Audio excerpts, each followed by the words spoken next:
Her voice was sugar-coated poison. The smug lift of her chin, the calculated glance at my son beside her, silent, spineless. I laughed, not loudly, just enough to unsettle. "All right, dear," I said, "just wait." They thought I was defeated, but in that instant, my plan began. I wasn't the mother-in-law they imagined. I wasn't the quiet woman who could be discarded like an old coat. I built my life with discipline. I raised my son alone, through hunger and storms. Every cent I earned was stretched into his future. When she entered his world, polished, perfumed, and dripping entitlement, I gave her the benefit of the doubt. I told myself love could change people. But love is often just a mask, and hers was slipping. The signs arrived like whispers. The way she spoke to me as though I were staff, not family. The way my son stopped calling me mom in public. And then, the knife. She invited me to lunch, a smile plastered on her lips, venom behind her teeth. "We've decided," she said, as if announcing the weather, "to cancel your wedding invitation." I stared. "You can keep the $60,000 deposit," she added, tapping her nails against the glass. "But if you ever want to see your future grandson, you'll respect our decision." I watched my son avoid my eyes. His silence was louder than her cruelty. That was the day I stopped being his mother and became his executioner. I didn't cry, I didn't beg, I didn't rage. I laughed, because they had no idea who they were dealing with. They thought money could muzzle me. They thought blood ties were chains they could cut at will. But they forgot. I still held the blade. 60,000 was never a loss. It was a key. I used it to hire the kind of man who thrives in shadows. Discreet, efficient, invisible.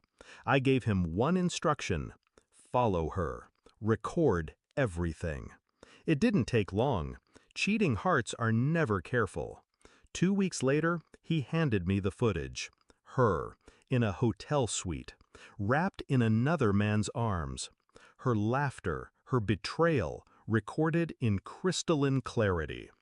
I didn't rush. Timing is everything. Revenge served warm is indulgence. Revenge served cold is art. So I waited for the moment the spotlight was brightest. Their wedding day. The ballroom was drenched in flowers and champagne.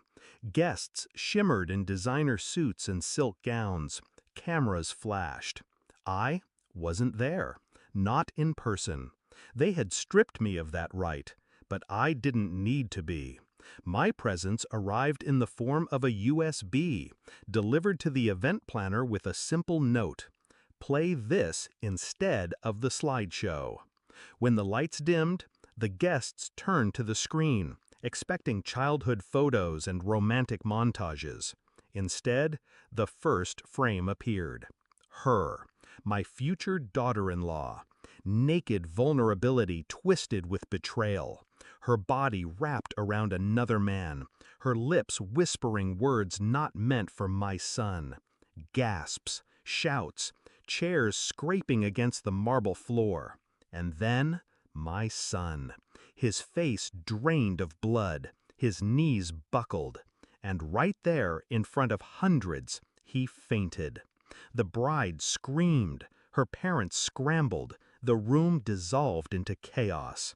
And I sat miles away in my armchair, sipping tea, watching the live stream link my associate had arranged.